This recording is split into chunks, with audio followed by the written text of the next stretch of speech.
Familia, buenos días. Continuamos con la catequesis, la conversión pastoral y misionera de la Iglesia. Encontramos finalmente dos obstáculos emparentados, que son ciertas costumbres de la Iglesia y la tentación del acostumbramiento. Sobre las costumbres que pueden ser incluso normas eclesiales, Francisco es muy claro porque pueden no estar vinculadas al núcleo del Evangelio. En su constante discernimiento, la Iglesia también puede llegar a reconocer costumbres propias no directamente ligadas al núcleo del Evangelio, algunas muy arraigadas a lo largo de la historia, que hoy ya no son interpretadas de la misma manera y cuyo mensaje no suele ser percibido adecuadamente. Pueden ser bellas, pero ahora no prestan el mismo servicio en orden a la transmisión del Evangelio. No tengamos miedo de revisarlas. Del mismo modo, hay normas o preceptos eclesiales que pueden haber sido muy eficaces en otras épocas, pero que ya no tienen la misma fuerza educativa como cauces de vida. Santo Tomás de Aquino destacaba que los preceptos dados por Cristo y los apóstoles al pueblo de Dios son poquísimos. Citando a San Agustín, advertía que los preceptos añadidos por la Iglesia posteriormente deben exigirse con moderación para no hacer pesada la vida a los fieles y convertir nuestra religión en una esclavitud, cuando la misericordia de Dios quiso que fuera libre. Esta advertencia hecha varios siglos atrás tiene una tremenda actualidad. Debería ser uno de los criterios a considerar a la hora de pensar una reforma de la Iglesia y de su predicación, que permita realmente llegar a todos. Numeral 43. De nuevo Francisco nos sorprende con su claridad y con su serena audacia. No debemos tener miedo de revisar todas las costumbres y preceptos de la Iglesia.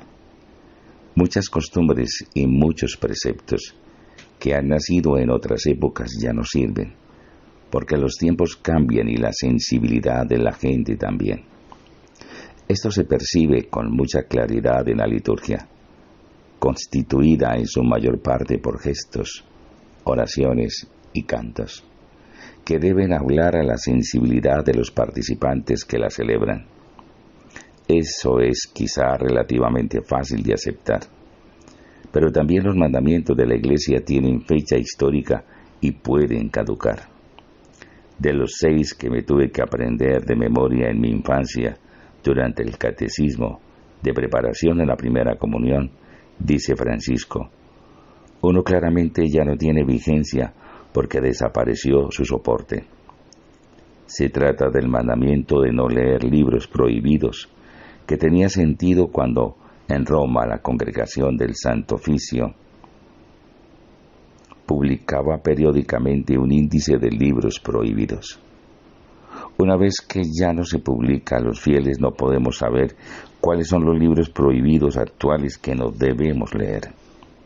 Pero otros mandamientos de la Iglesia que fueron útiles en alguna época también pueden quedar obsoletos, pues ya no tienen la misma fuerza educativa como cauces de vida.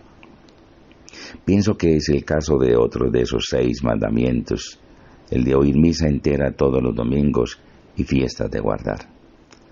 Hasta donde me alcanzo a dar cuenta por mi experiencia y por lo que oigo a otros, dice Francisco, queda todavía gente mayor que se preocupa por cumplir este mandamiento y teme cometer pecado mortal si no lo cumple, pero son cada vez menos. Son por el contrario cada vez más entre los que participan en la Eucaristía, los que van porque el encuentro con la comunidad en torno a las 2 mesas, la de la palabra y la del pan, reciben mucha vida. Me llaman la atención en este número las admirables citas de Tomás de Aquino, un teólogo del que se podría sospechar más bien una rigidez rigorista en estas materias, pero se ve que está lleno de la libertad del Espíritu, ya que como todo bautizado ha sido liberado por Cristo para la libertad, como afirma Paulo, Gálatas 5:1. Respecto del obstáculo del acostumbramiento encontramos una advertencia en el contexto de la dimensión social del Evangelio. El Papa nos dice: esta inseparable conexión entre la recepción del Evangelio y el anuncio salvífico y un efectivo amor fraterno está expresada en algunos textos de las Escrituras que conviene considerar y meditar detenidamente para extraer de ellos todas sus consecuencias. Es un mensaje al cual frecuentemente nos acostumbramos. Lo repetimos casi mecánicamente, pero no nos aseguramos de que tenga una real incidencia en nuestras vidas y en nuestras comunidades. Qué peligroso y qué dañino es este acostumbramiento que nos lleva a perder el asombro, la cautivación, el entusiasmo por vivir el Evangelio de la fraternidad y la justicia. Amén.